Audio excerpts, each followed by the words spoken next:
Hello everybody. So today's video is about my Nitron, which I just finished modding. Well, not really. I modded it last week, but I'm just getting around to making a video of it now.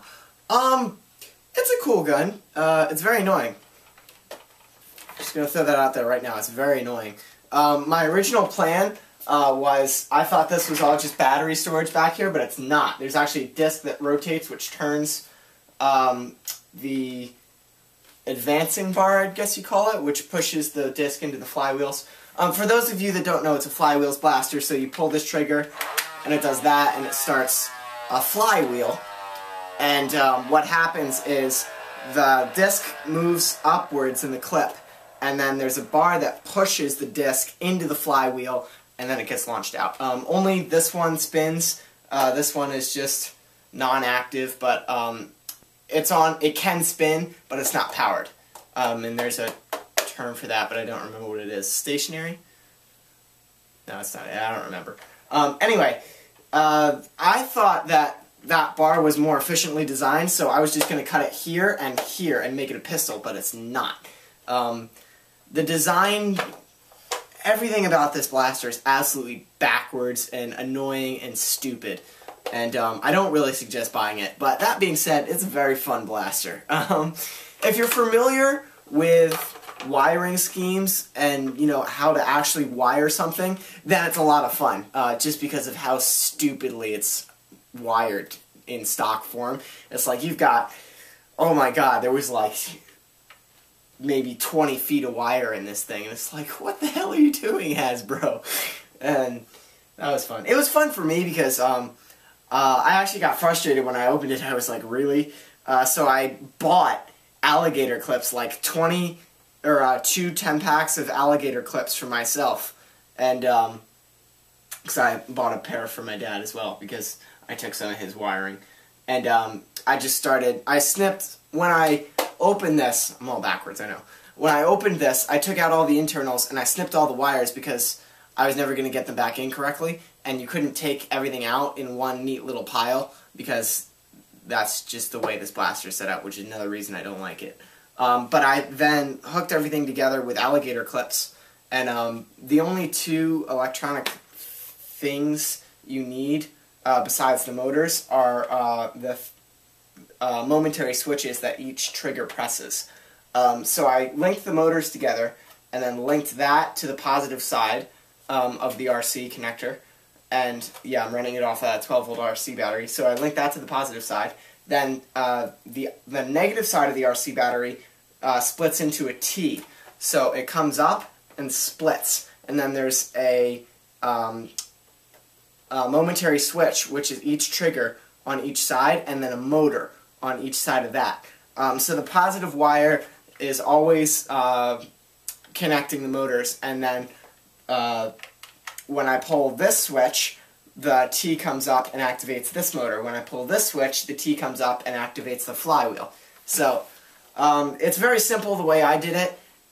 Just took a little while to figure out why they wouldn't do that originally, and I still don't have an answer for that. There were a bunch of other electronic locks in here. There were like 2-prong things that mean that the back motor won't fire unless there's a disc inserted. I took those out. There was a thing in the back here, and I still don't know what that does. And I took that out, and there was something else in the front that I took out. And then there were a few physical locks. Don't remember what they were, but I took them all out. The way this shell was designed, it's in 2 parts, which is annoying as hell. You'd think, oh, sweet, so it's easier to paint. Yeah, except that it's freaking neon orange, which for some reason, no matter how much you sand it, doesn't want to take paint, even though I use vinyl dye. And it's so structurally terrible for the blaster that it's like, why would you do that, Hasbro? Why would you do that to us? That being said, it is a very cool shell. For me, I think it's very comfy. The handles are nice and big. They're not fat handles, though. I like the fat handles, like the on the Recon and most of the N-Strike blasters now, but they're still comfy. They fit adult-sized hands, no problem. The stock is comfy. Everything about this is pretty comfy. It comes with a 20-shot disc mag, which isn't actually too cumbersome at all. I think this is actually smaller than a 18-shot dart mag. Yeah, I'm pretty sure it is. Anyway, it's pretty cool.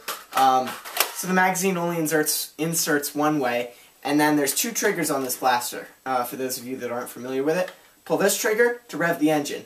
Pull this trigger, or to rev the flywheel, excuse me. Then pull this trigger to activate the motor back here, which then pushes the dart into the flywheel.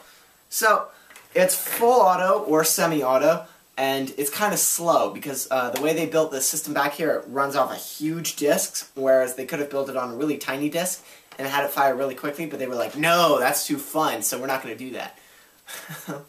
No offense, Hasbro. But I can see modders like actually carving out a new disc for this without too much trouble. I personally don't have the tools to do that, but I'm pretty sure it'd be possible given the design that's on the inside of this back motor. I'd like to see somebody do it. I'm not going to attempt it myself because it doesn't bother me all too much. This has a 12-volt RC battery and it fits right in the back of the main cavity where normally the batteries go. I took out the divider straight through and slapped the RC battery in there. So that was rather simple. So it's a lot louder now, and let's fire it, shall we?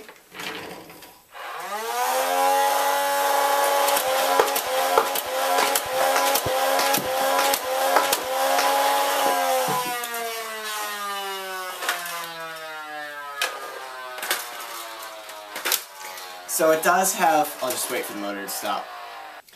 It does have a place in the back to hold a clip, which is cool.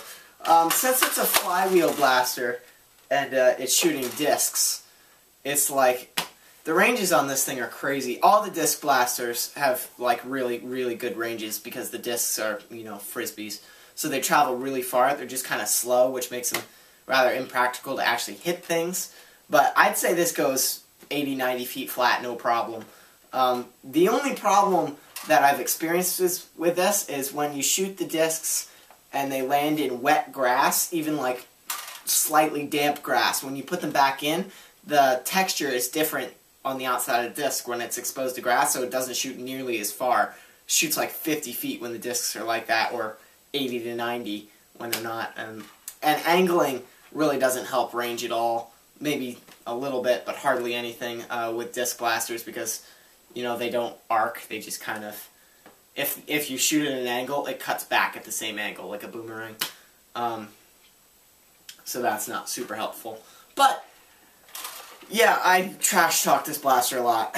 Regardless, it is a lot of fun to use. It was fun to make. It was just frustrating when it was like, why would you... Hasbro, what are you doing? But after I got past that, it was actually a lot of fun.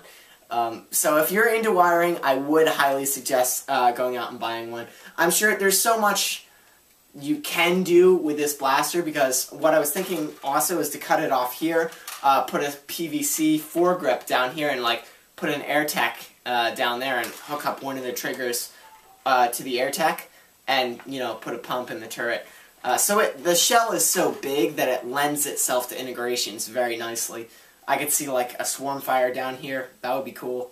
2 full autos, and you could link that up to one of the triggers or something. So there is a lot you can do with this blaster.